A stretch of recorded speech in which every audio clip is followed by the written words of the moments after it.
The person says, I have a question regarding calling anyone teacher or rabbi. If we take Yeshua's teaching in Matthew 23:7 and conclude then to never call anyone rabbi, then are we also not to call anyone father or master, as in prescribed in Matthew 23:10? Are we not to call our earthly dads father, or are we not to call our earthly bosses master? And my father and I have both written and taught on this, but I will give the floor to you, sir. Well, as you say, I did deliver a paper at the ETS meeting some years ago entitled what is it entitled? I have it here in front of me because I can't even remember my titles. It is the term rabbi in the Gospels.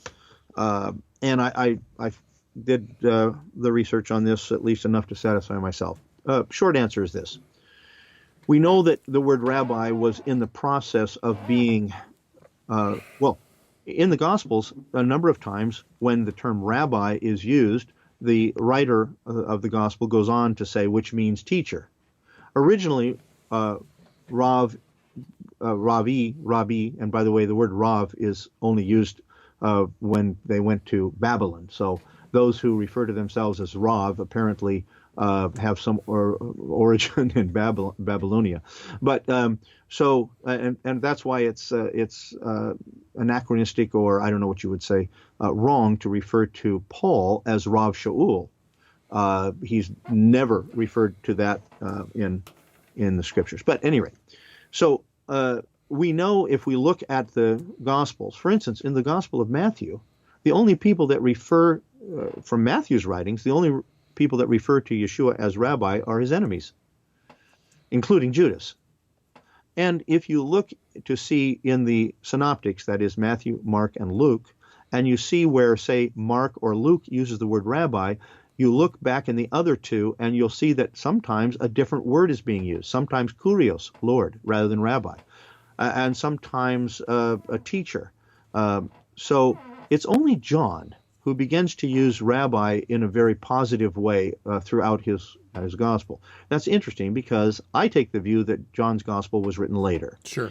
What was happening, and we know this, we can see this when we read, well, at least sometimes we have to read between the lines, but when we read the rabbinic literature, if we take the Mishnah or even the Midrashim, Sifrei and Mekilta and so forth as earlier, maybe Midrash Rabbah, Breshit, Genesis, as an earlier strata, we begin to see that rabbi is being used more and more for an authoritative teacher with whom you do not disagree. I mean, Hillel and Shammai are never called rabbi. They're always called elders. So that they were earlier. As you come through the rabbinic literature, you see rabbi takes on a authoritative title. And guess what? So did father. Yeah. With the Christian church. Yeah. As well.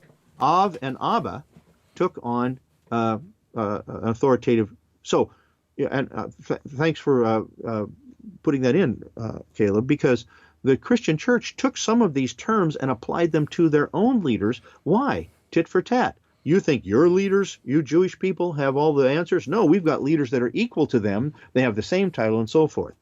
And I think that movement from just a word meaning teacher to meaning an authority that you dare not disagree with, or dare not disagree with in front of him. I think that movement of the term was happening in the time of Yeshua, which is why in Matthew 23 he says, don't you let, and it doesn't say don't call yourself rabbi. He says, don't let anyone else call you rabbi. And the same thing was with father. There's an interesting, now I know Perkei Avot is late, but there's an interesting interchange in Perkei Avot, and it is this. If, I believe it's Perkei Avot, I would have to check that, but it says if, and they always give these scenarios. If you, being a student, are walking with your earthly father, the one that gave you life, and with your teacher, and both of them drop something at the same time, which one should you pick up first? And the answer is you should pick up the thing that was dropped by your teacher first, for he is giving you spiritual life where your father only gave you physical life. So you see, the idea of an authority being transferred from a father, an earthly father, a dad, to your teacher is something that's going on in the rabbinic literature. This is what Yeshua spoke against. Is it wrong to call your earthly dad fathers? Can we say Father's Day? No. I mean, yes, we can say that. No problem. Why? Because the word father in that context does not take on the connotation of someone that I revere and I don't ever disagree with, and whatever he says, I believe. Now, in the Roman Catholic Church, there are some people who would say Father such and such, is, if he says it, it's right. Oh, we see that. We even see this with some of the scandals that have happened with priests throughout the years, where the people felt like they weren't allowed to go against the priest, and the priest, the father, right. And this is why these people were able to take advantage of other people. We can see that happening in the rabbinic literature, where the later rabbinic literature does everything it can to take two rabbis that disagreed and make them say they didn't really disagree, they were talking about different things, so forth and so on. Why? Because you never want to say a rabbi is wrong. Why? Bottom line, because the oral traditions of the rabbis began to be put on equal or greater value and importance and authority than the written. And if you say that the rabbis are wrong, you've lost your touch with authority. And so this is what Yeshua is talking against and warning us against in Matthew 23.